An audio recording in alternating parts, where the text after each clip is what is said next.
Assalamualaikum warahmatullahi wabarakatuh. Kembali saya Ika Wulandari menjumpai Anda pada hari ini. Dan kali ini saya mau kembali mengingatkan untuk cewek-cewek Indonesia. Jika berniat bekerja di Malaysia, bekerjalah di tempat yang benar. Bekerjalah dengan cara yang benar. Bekerjalah secara halal supaya penghasilan dan rezeki yang didapat itu berkah. Karena kan rezeki yang kita dapat itu sebagiannya juga untuk menghidupi keluarga. Masa tega sih menghidupi keluarga dari hasil bekerja di tempat yang tidak benar itu? Karena jika bekerja di tempat-tempat yang tidak baik seperti di klub malam, di diskotik, di tempat karaoke esek-esek, atau di tempat urut, di tempat spa, karena kalau ketangkep, selain masuk penjara di Malaysia ini, Anda juga pasti akan buat malu keluarga besar Anda. Kalau ada yang bilang, orang Indonesia emang gitu, jangan begitu. Ini kan hanya kelakuan sebagian kecil saja. Kecil banget nih. Kelakuannya segelintir orang aja. Tapi yang dicap nggak benar dan rusak, bisa-bisa semua perempuan Indonesia yang ada di Malaysia ini. Seperti yang baru saja terjadi nih. Ada gadis berkalung bunga asal Indonesia yang tertangkap pada operasi penggerbekan di pusat hiburan malam di Kuala Lumpur. Kalau ada yang nggak tahu, apa sih Kak gadis kalung bunga itu? Sama, saya juga tadinya nggak tahu. Apakah gadis yang jualan bunga? Bener sih, memang jualan bunga, tapi jualannya bukan di kedai bunga atau di florist, tapi ini jualannya di pusat-pusat hiburan malam. Jadi, gadis kalung bunga ini maksudnya adalah gadis-gadis seksi, muda, berparas cantik, lalu di lehernya itu memakai kalung dari bunga yang berwarna-warni. Biasanya gadis berkalung bunga ini dipakai sebagai pemancing pengunjungnya para lelaki hidung belang. Makin banyak yang datang ke tempat hiburan malam ini karena di tempat hiburan malam ini memberikan hiburan utama dengan menampilkan tarian-tarian yang menggoda dari cewek-cewek ini. Dan yang paling pentingnya ada godaan dari si gadis kalung bunga ini. Saya sendiri baru tahu loh kalau di Malaysia ini ternyata ada istilah gadis berkalung bunga ini. Ada-ada aja ya istilahnya. Dan yang saya benci ya, kenapa sih di setiap operasi immigration di pusat hiburan malam pasti ada aja gadis-gadis dari Indonesia yang bekerja di situ yang juga tertangkap. Entah karena gadis-gadis Indonesia ini memang diminati karena cantik-cantik gitu ya, atau memang gadis-gadis Indonesia ini melihat ada kesempatan untuk mencari uang dengan cara cepat tanpa harus kerja keras. Tinggal joget-joget, nyanyi-nyanyi, langsung deh dapat duit dari para lelaki hidung belang yang kesepian yang mencari hiburan di luar. Yang pasti apa yang gadis-gadis ini lakukan sangat tidak mencerminkan adabnya orang Indonesia. Orang Indonesia itu menjaga sopan santun, punya adab ketimuran yang baik, bukan seperti yang mereka-mereka lakukan ini, ketangkap lagi kan. Dan operasi khas kali ini telah dilakukan pada beberapa hari yang lalu nih oleh Jabatan Imigresen Malaysia. Dijalankan di dua lokasi, yaitu satu premis perniagaan di Jalan Pudu dan satu premis perniagaan di Jalan Cangkat Tambidolah, Kuala Lumpur. Operasi yang dimulai pada jam 9 malam ini melibatkan sepasukan pegawai dan anggota dari Ibu Pejabat Imigresen Putrajaya. Berdasarkan aduan masyarakat sekitarnya yang merasa jengah dan merasa terganggu dengan adanya praktek prostitusi seperti ini, dan juga dari hasil penyelidikan yang dijalankan selama 3 minggu. Yang ditahan ini bukan cuma gadis dari Indonesia loh, tapi ada yang dari Myanmar, Cina, dan juga dari Nepal. Pada operasi khas ini juga turut ditahan 2 orang lelaki dan juga seorang perempuan warga tempatan berusia dari 31 tahun hingga 50 tahun yang dipercayai sebagai penjaga tempat hiburan malam tersebut. Sedangkan modus operandi sindikat dari gadis kalung bunga ini adalah menyediakan pelayanan dari perempuan-perempuan warga negara asing dengan berkalungkan bunga yang mempunyai harga berbeda-beda tergantung dari warna, bentuk, dan jenis kalung bunganya. Pelanggan yang tertarik dengan gadis-gadis ini akan diberikan pilihan untuk memilih kalung bunga yang mana, yang warna apa, yang dipakai oleh gadis yang mana. Baru deh mereka akan diberitahu harganya. Untuk tarif harganya sendiri bermula dari harga RM100 hingga RM500 untuk 1 jam dilayani. Kemudian setelah si customer ini memilih gadis kalung bunga yang dikehendaki, transaksi pun dilakukan. Pembayarannya dilakukan, baru deh si perempuan warga asing ini, si kalung bunga tadi diserahkan kepada pelanggannya untuk selama 1 jam. Aduh, kira-kira ngapain ya 1 jam?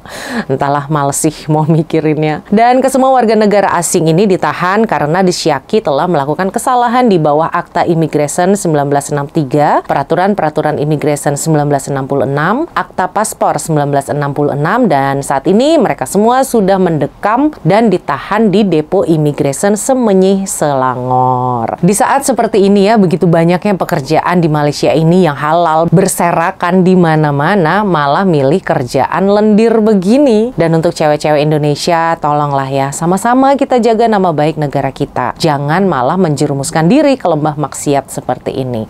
Ketangkep lagi. Kan double-double malunya tuh. Oke lah, segini aja video saya untuk hari ini. Saya Ika Wulandari undur diri. Wassalamualaikum warahmatullahi wabarakatuh.